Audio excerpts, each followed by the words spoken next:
memang BUMN kita tuh cukup banyak jumlahnya gitu ya.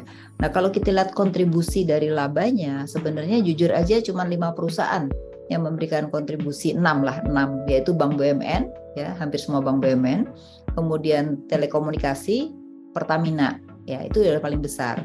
Tapi yang lain kontribusinya sebenarnya tidak terlalu besar. Nah, memang problemanya adalah ketika badan usaha ini adalah go public, yaitu sebagian sahamnya itu dimiliki oleh publik, itu cenderung kontrolnya sebenarnya lebih ketat ya. Kita lihat misalnya Bank BUMN karena dikontrol oleh publik dan dikontrol oleh OJK, maka cenderung kalau kita lihat jauh kinerjanya lebih baik.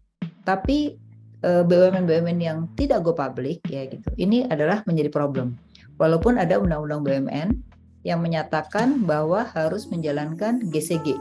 Tapi kalau kita lihat buktinya, banyak sekali BUMN-BUMN yang korupsi baru ketahuan, ya, laporan keuangannya direkayasa misalnya. Lah berarti kan GCG-nya itu artinya GCG itu nggak jalan ya. Entah itu nggak jalannya apakah proses di dalam pengawasannya, padahal pengawasan itu ada BPK, ada BPKP gitu, tapi nggak jalan juga gitu. Jadi memang proses governance itu harus diperbaiki. Selama governance di BUMN tidak diperbaiki, maka kecenderungannya PMN berapapun yang disampaikan atau yang diberikan oleh pemerintah tidak berefek pada satu, kan efeknya harus keuntungan, untung atau tidak ya. Yang kedua, punya multiplier efek nggak terhadap ekonomi. Kalau nggak mempunyai multiplier efek terhadap ekonomi, sebenarnya BUMN itu nggak ada gunanya kan gitu. Nah, ini yang harus dipetakan. Mana BUMN itu yang memang dia harus menghasilkan keuntungan. Mana BUMN yang memang harus memberikan multiplier efek terhadap ekonomi. Sehingga indikatornya akan berbeda ya. Nah, yang ketiga, mana yang terkait dengan pelayanan umum. Jadi misalnya kayak listrik sama Pertamina itu kan mengandung subsidi. Nah, harus dibedakan sebenarnya.